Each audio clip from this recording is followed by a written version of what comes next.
The portrait of Delphine Lalaurie is claimed to be one of the world's most haunted paintings. It emanates a darkness which affects all who cast their eyes upon it. The air becomes saturated, heavy with the dark emotions which fester in every brushstroke. There have been many reports of paranormal happenings in its presence. Yet, in order to appreciate the chilling nature of this portrait, the abhorrent story of Madame Lalaurie must be told. Madame Marie-Delphine Lalaurie was a renowned socialite who inhabited the elegant manor house of 1140 Royal Street, New Orleans during the early 19th century. Indulging in the lavish lifestyle of an affluent aristocrat, Lalaurie hosted many dinner parties that were always very popular with her fellow patricians. On the 10th of April 1834, a fire broke out in the kitchen of the Lalaurie residence. The flames quickly spread, attracting the attention of bystanders. These brave neighbours of the Lalauries set about rescuing any and all trapped within the manor. Like many at the time, the Lalaurie household was heavily staffed by slaves. Yet, when the keys to the slaves' quarters were requested from the mistress of the house, Lalaurie refused them in a gross and insulting manner. Determined to save all from the fire, the bystanders knocked down the door to the slave apartments. What they discovered would be later described as too incredible for human belief. 7 slaves were found horribly mutilated, the corpses of 2 others poking from a hole in the ground. The living had been suspended by their necks, with their limbs torn and stretched from one extremity to the other. Constrained in agonizing positions, they had been forced to wear iron-spiked collars so as to restrict the movement of their heads.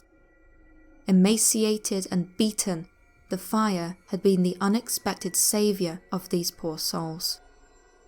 Language is powerless and inadequate to give a proper conception of the horror which a scene like this must have inspired. Afterwards, it was revealed that it had been the household cook who had started the fire. Captive, chained within 8 yards of the blazing fireplace, she had declared that it was better that they all burn together than be subjected to the torture of their deranged mistress. Although Madame Lalaurie had a reputation for propriety and grace amongst her fellow French Creoles, many had suspected that the Lalaurie residence had concealed dark secrets. When the English writer Harriet Martineau spoke with New Orleans residents 2 years after the fire, in 1836, she discovered that the haggard and wretched appearance of her slaves had long been observed by Lalaurie's neighbours. A well-meaning local lawyer had even warned Lalaurie that, should evidence of illegal cruel treatment of slaves be found, the Madame was liable to have those slaves confiscated and sold by the state. However, the hint had clearly fallen on deaf ears, for even beyond the secret torture rooms of the Lalaurie mansion, Delphine's cruelty was paraded in plain sight. One witness, who lived adjacent to the manor, recalled how she had been going up her stairs when her thoughts were interrupted by a piercing shriek from the Lalaurie courtyard. From where she stood, she witnessed a young female slave of about 8 years of age fly across the yard towards the house. Pursuing her was Madame Lalaurie, cowhide in hand. The lady watched in horror as the mistress of the house chased the terrified child from story to story until both reached the roof of the building. So scared of punishment was the girl that she fell from the roof to her death. Later that night, the woman saw the mangled corpse be buried in a shallow grave in the corner of the yard. After the fire, stories of Lalaurie's cruelty spread. It was even said that every morning after breakfast, she would lock herself in with her captives and flog them until her strength failed. Lalaurie relished expending her anger on her slaves. According to local legend, scores of bodies of tortured slaves were still being found in the mansion over 100 years later, sealed beneath the floorboards of the Madame's torture chamber. Some have speculated that a childhood experience involving her uncle's murder at the hands of 2 slaves in 1771 may have influenced Madame Lalaurie in later life. In order to extract a confession from the 2 suspected slaves, Temba and Merliton, the authorities had tortured them upon a rack. They were later sentenced to a brutal execution. In Lalaurie's mind, the inflicting of intense physical pain and mutilation of slaves was normal. She did not even realize what she did was wrong. The Lalaurie mansion was demolished after the revelation of its dark secrets and the inhumane torture which took place within. Nearly the whole of the edifice is demolished, and scarcely anything remains but the walls, which the popular vengeance have ornamented with various writings expressive of their indignation and the justness of their punishment. The loss of property sustained is estimated by some at $40,000, but others think this calculation is exaggerated. It must, however, have been very great indeed, as the furniture alone was of the most costly kind, consisting of pianos, armoires, buffet, which were removed to the garret and thrown from hence into the street for the purpose of rendering them of no possible use whatever. As for the woman herself, Lalaurie fled from New Orleans, chased out of town by an angry crowd, to France, where she is believed to have lived out her days in peaceful, self-imposed exile. Centuries after these horrific events, sometime in the 1970s, the Lalaurie mansion of Royal Street underwent major renovations to transform it into luxury apartments. In 1997, the new owners sought the services of a local artist by the name of Riccardo Pustiano and commissioned a portrait of the building's previous owner, Delphine Lalaurie. However, once the painting was placed within its fateful walls, a stream of reports of a darkness having attached itself to the painting began to flood the local area. For many years prior, there had been several reports of ghosts being sighted in the old Lalaurie mansion, yet it seems that this painting, once hung inside, attracted one of these entities. It was haunted by the dark soul of Madame Lalaurie herself.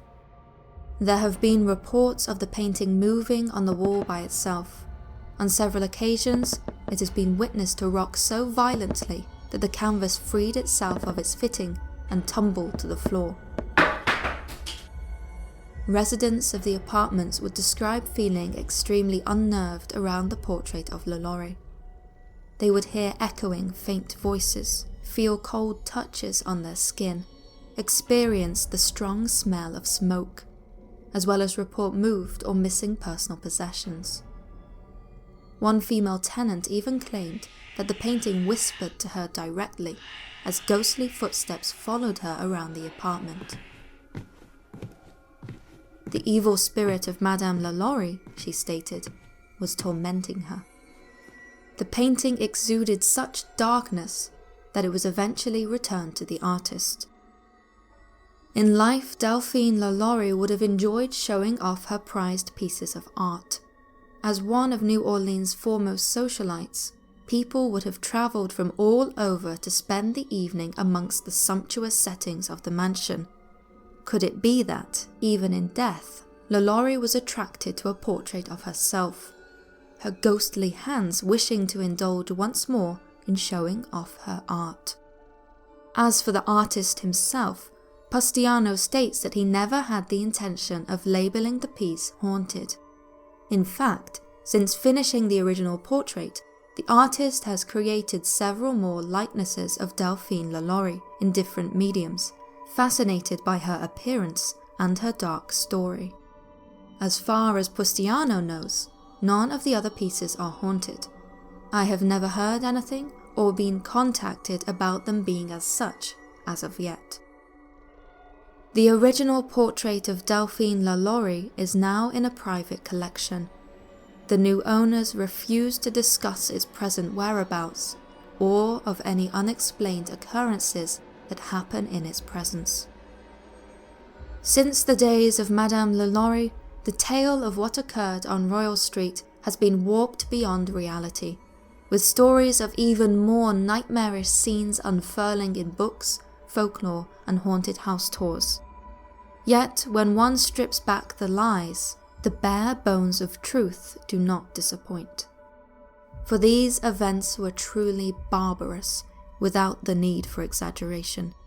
Delphine Lalaurie, the murderer reviled as a demon in the shape of a woman, seems like exactly the sort of character to linger on so malevolently after death. Thank you so much for watching.